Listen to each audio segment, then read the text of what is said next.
So, hello. I just wanted to come on here and hopefully provide you with a little bit of valuable information. Uh-oh. There we go. Um, so I come across this information today, and evidently there's some new scams going around. And this one is the grandkid scam. I've never heard of the grandkid scam, but since I have grandkids, I thought I better pick it up and look at it. Here's how it works, okay? So you'll get a call, Grandma, I need money for bail, or money for a medical bill, or I need money, period, or some other kind of trouble. The caller says it's urgent and they tell you to keep it a secret. I think we've learned in this community you don't keep secrets, especially if it's your grandchild.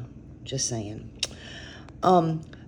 We don't keep secrets. That's not a good idea. So, but they say keep it a secret.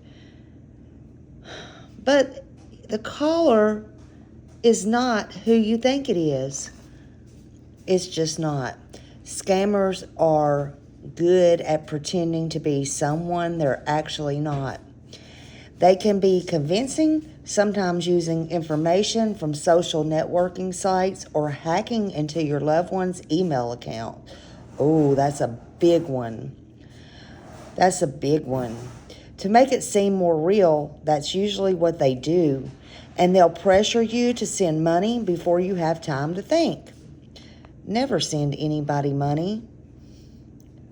Listen, if somebody says, hey, it's your grandkid, it's your family member, you better check that crap out. I'm just telling you. So here's what you can do. Stop and check it out. Look up your grandkid's phone number yourself and call another family member and pass on this information to a friend. Because they may not have gotten one of these calls, but chances are they may know someone who will, or you might. And this may actually come in handy. So there's that. And then check this out. I come across the online sweetheart. That's fitting. The online sweetheart asks for money. No matter what the reason is, just stop. Don't send cash. Don't pay online. Love interest with gift cards, wire transfers, or anything like that. Just don't do it, because you will never get it back. People, you won't get it back. Pass this on. To report scams to the Federal Trade Commission at reportfraud.ftc.gov or 1-877-382-4357. Federal Trade Commission number. I thought that might come in handy for some of you folks. Now listen, this might come in handy too. This is how you stop unwanted calls. Report unwanted calls to reportfraud.ftc.gov. See? It's simple. How to stop unwanted cell phone calls. Download a call blocking app. Some apps are free, but others charge monthly fees. Some apps will access your contacts. Calls might be stopped. They might ring silently or go straight to voicemail. See what built-in features your phone has. See what call blocking and call labeling services your carrier offers. Again, we're just trying to look at some helpful information here.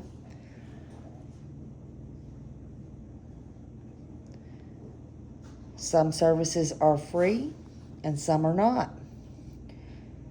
Is your carrier an internet or VoIP provider? Look into internet-based call blocking and call labeling services. Have a traditional landline that doesn't use the internet? Install a call blocking and call labeling device. Not sure? Ask your carrier about it.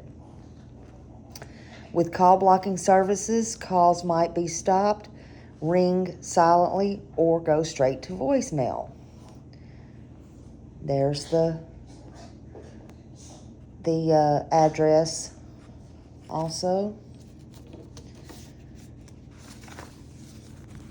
How to report a scam. How to report a scam. Let's look at this together. 4 signs that it's a scam. Scammers pretend to be from an organization you know.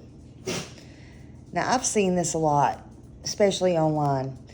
Scammers often pretend to be contacting you on behalf of the government. Lord have mercy. I had somebody tell me they were going to suspend my Social Security number. Jesus Christ. They might use a real name like the Social Security Administration or the IRS or Medicare, or make up a name that sounds official. Some pretend to be from a business you know, like a utility company, a tech company, or even a charity, asking for donations. They use technology to change the phone number that appears on your caller ID, so the name and number you see might not be real. Look, that's a big one, folks. This is a big one. This has been going on a long time, and you absolutely need to make sure you know who you're talking to. That's a fact. Scammers say there's a problem or a prize. They might say you're in trouble with the government, or you owe money, or someone in your family had an emergency, or that there's a virus on your computer. Oh, Lord, honey. Don't fall for that one. Some scammers say there's a problem with one of your accounts and that you need to verify some information. Listen, Smiley says, never, ever, ever, ever, ever, never, ever give nobody any information. If somebody says you need to verify something, get your butt up and go in and do it yourself. Others will lie and say you won money in a lottery or sweepstakes but have to pay a fee to get it. Honey, if you won something, you don't have to pay jack. Just remember that. Scammers pressure you to act immediately. Scammers want you to act before you have time to think and you're on the phone. They might tell you not to hang up so you can't check out their story. They might threaten to arrest you, sue you, or take away your driver's or business license or deport you.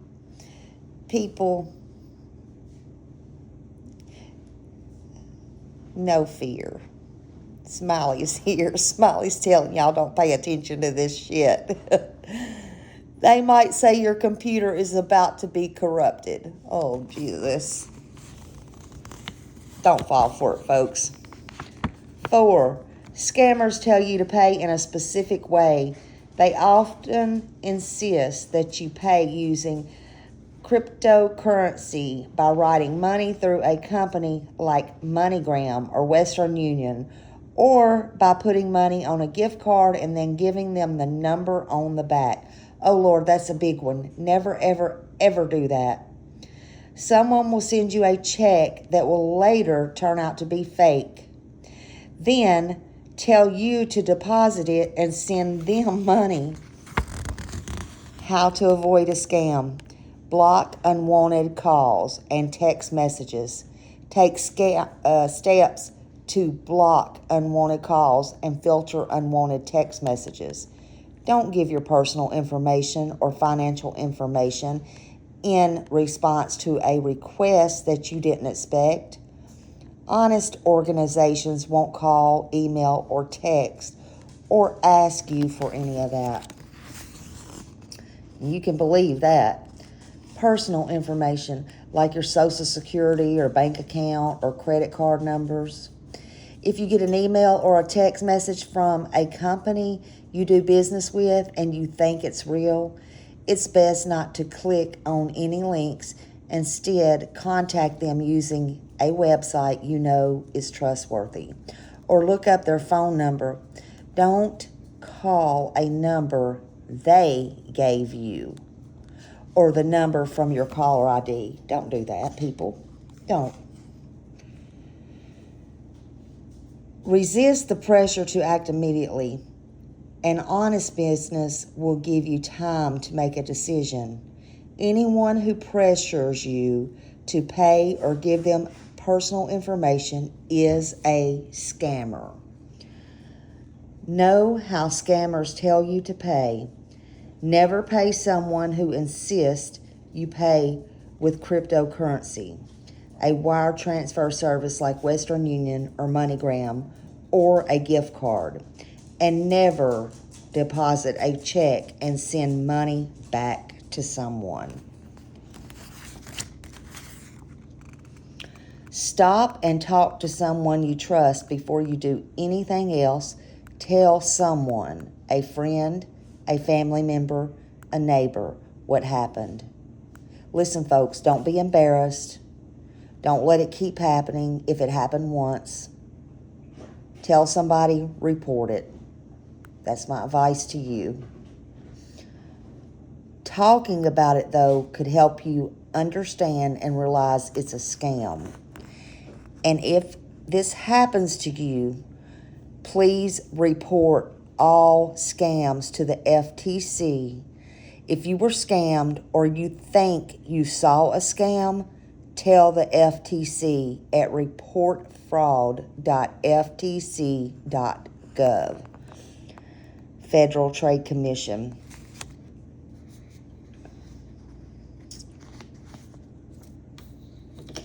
Now,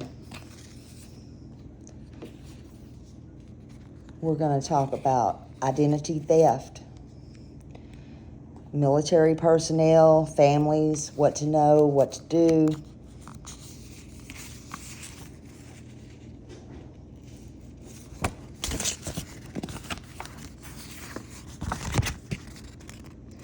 What is identity theft? Identity theft is a serious crime. It can disrupt your finances, credit history, and reputation, and take time, money, and patience to resolve. Identity theft happens when someone steals your personal information and uses it without your permission. The rigors of military life can compound the problems that identity theft creates. Identity theft might go through trash cans and dumpsters, stealing bills, documents, and you might have sensitive information. Work for businesses, medical offices, or government agencies and steal personal information on the job. Read your credit reports. You have a right to a free credit report every 12 months from each of the 3 nationwide credit reporting companies. Order all 3 reports at once or order 1 report every 4 months. To order, go to annualcreditreport.com or call 1-877-322-8228. I suggest you go over your stuff and make sure everything on there is correct. And, nothing was added or, just everything's supposed to be on there that's supposed to be on there. If it's not, dispute it. Read your bank, credit card, and account statements and the explanation of medical benefits from your health plan. If a statement has mistakes, don't come on time, contact that business. Shred all documents, that show personal and financial and medical information before you throw them away. Don't respond to email, text, and phone messages that ask personal information. Legitimate companies don't ask for information this way. Delete the messages. Create passwords that mix letters, numbers, and special characters. Don't use the same passwords for more than one account.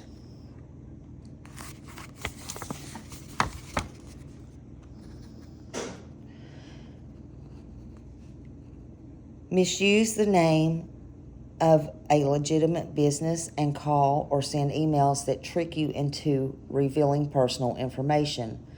Pretend to offer a job loan or an apartment and ask you to send personal information to qualify.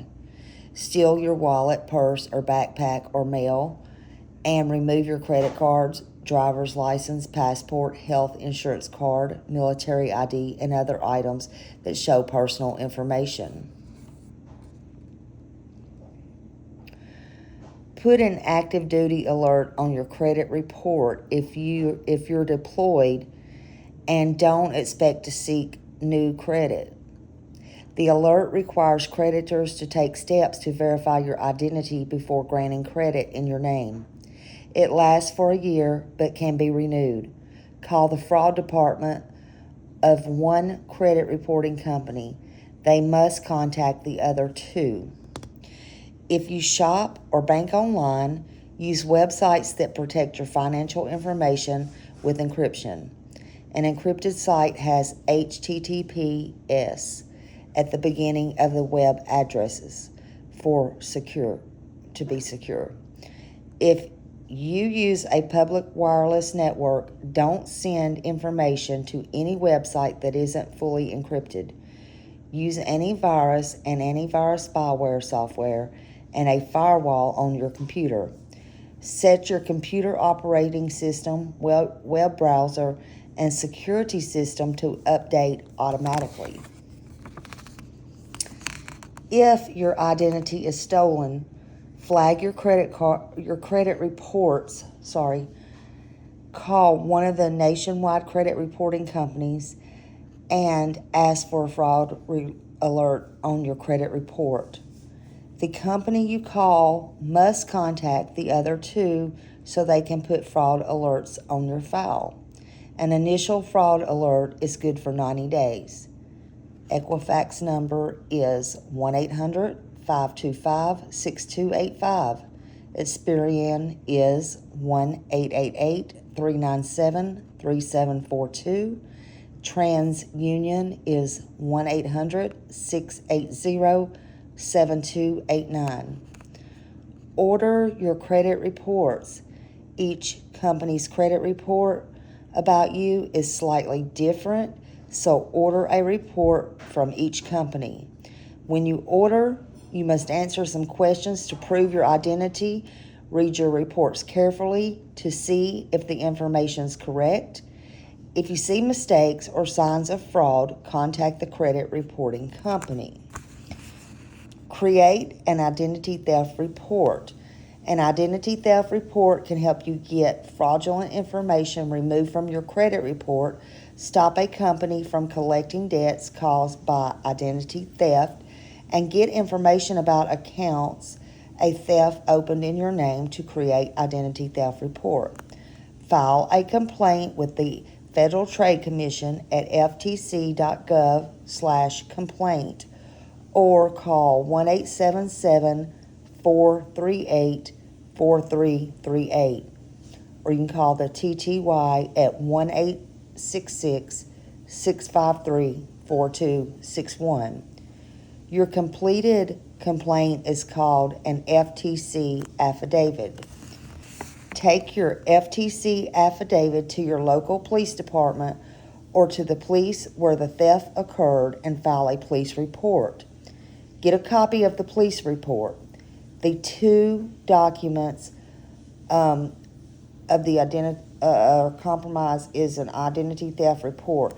Explain the situation to your commanding officer. You don't want your CO taken by surprise if contacted by creditors looking to collect on charges made by the identity theft. You also may want a referral to a legal assistance office. Now, this is talking about military, but you can do this non-military as well, and I suggest you do.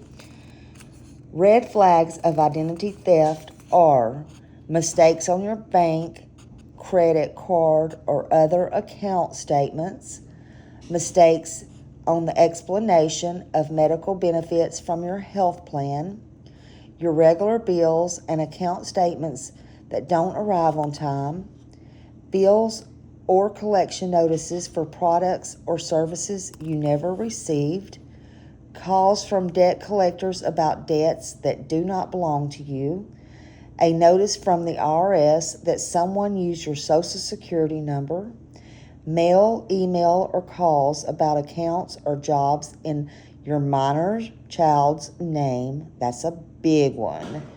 Unwarranted collection notice from your credit report.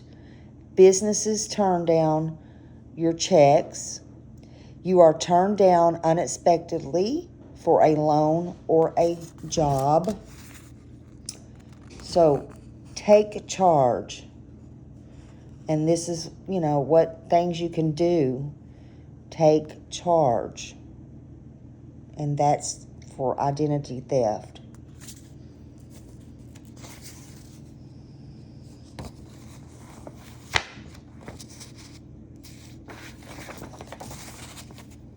So that's all we're going to go over now. These are just some things that may help you. Pass it on. And it's just some information I come into today and thought it may be helpful to someone. You never ever know. Never ever ever know. Love you all. Thank you. Bye.